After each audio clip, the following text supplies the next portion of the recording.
So one thing I wanted to do on today's show was give you a story-by-story overview or introduction to my new book, Porcelain Travels.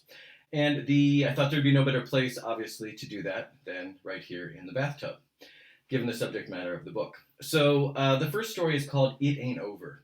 And this is a story that could have been included in my Morocco book, Short Stories of Misadventures in Morocco, with Open Arms, Short Stories of Misadventures in Morocco.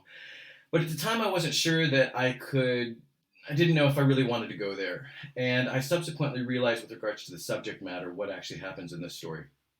But then I subsequently realized that I could treat this story in a literary fashion and go there while still sort of maintaining a certain level of, I don't know, not decency, but in a way that would be palatable to most people. And I even had my mom read this story and she was fine with it. So I think I did an okay job with that. But basically the story entails, or it's the rest of the story from my first arrival in Tangier, Morocco.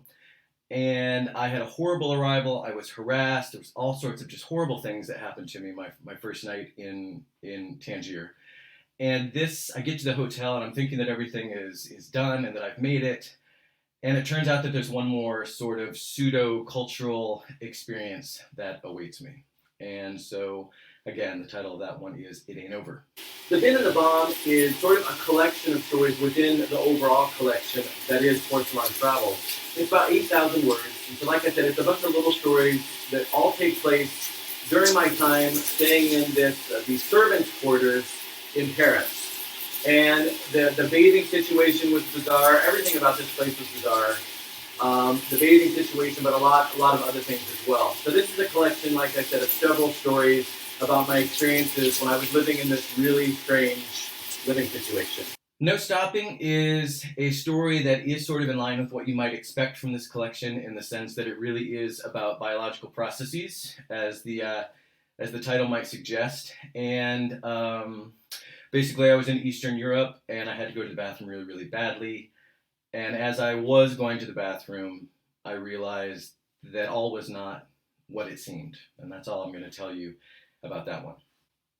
Barely Breathing is, what's Barely Breathing? Oh yeah, Barely Breathing is another story that takes place in Paris. And I had just flown, from San Francisco to Paris, and I was at my friend's place, and she wasn't there yet.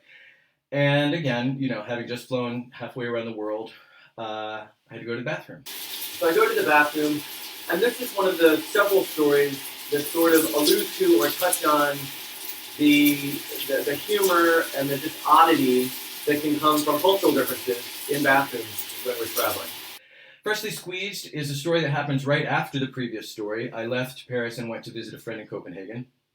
And again, after the trip from Paris to Copenhagen, I was feeling just, really greasy and exhausted, and I just really needed a shower.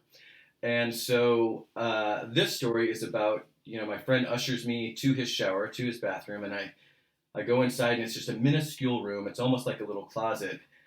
And I'm there to take a shower, and I look around, and there's no shower. And so this story is about how I sort of negotiate that and how I figure out how to actually bathe and how to take a shower in a room where ostensibly there is no shower. And then there's some other things that follow. Once I figure that out, there's some other things that follow in that very peculiar bathroom. Double Duty, this is a story that takes place in Malta, which is someplace I had wanted to visit for a long time. And again, I had just flown halfway around the world. I went to bed early. I wanted to get on their schedule so I didn't have to deal with serious jet lag. But I was awoken at 5 a.m. And I wasn't awoken because of jet lag. I was awoken because of something taking place outside my apartment. And so double duty is how I come up with a sort of creative solution so that I can keep sleeping.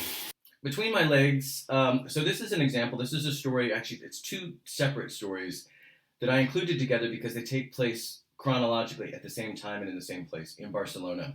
One has to do with some weird situations in the bathroom where I was staying when I was in Barcelona.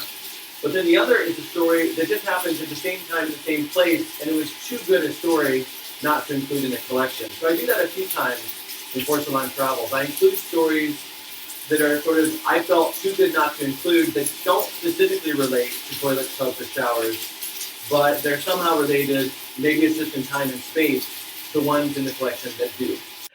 A day at the beach. Now, this story recounts one of the strangest days of my life, one of the most unforgettable days of my life, and it's sort of a funny story in parts. In others, it's kind of almost a little dark. I mean, it's a little difficult to describe. But basically, I was visiting a friend, and she had a boyfriend, and then there was another friend from San Francisco, so there were four of us. And a day at the beach refers to we went to the Dead Sea, and we were in the West Bank having a nice day doing the whole mud thing, and things went really, really wrong. And I think that's all I'm going to tell you about that one. But I love that story. Falling to Pieces is when I was living in southern Spain. And I was writing my novel, Avoid Beyond Reason, and I was staying in this really quirky, like so many of the places I stayed, this very quirky place that had originally been a stable for animals. And the current owners, had converted it to just this little minuscule studio. So part of the story is about the weird space in the bathroom that was built around this massive boulder to start it. But then I also wasn't the only one using the bathroom, and so this story talks about some of the other residents in this little place where I was staying. And then there's also a flashback to a similar experience that happened to me in Palm Springs.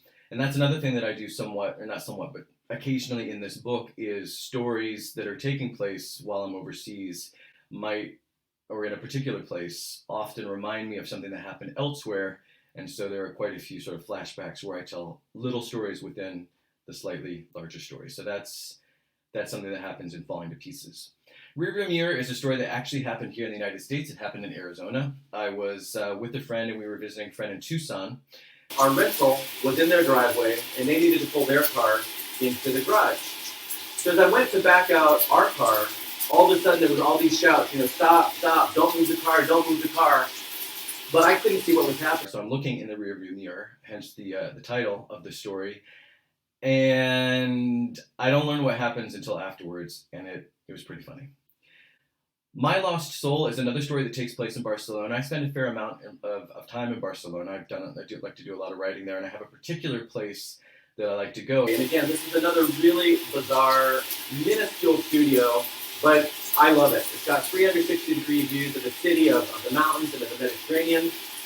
But it's also a seven-story walk-up, and has lots of other really, really strange sort of qualities. So half of this story is about just the space itself, because the space itself merits its own story. But then, of course, something happens while I'm staying in this space that's the second half of this story, which again is My Lost Soul.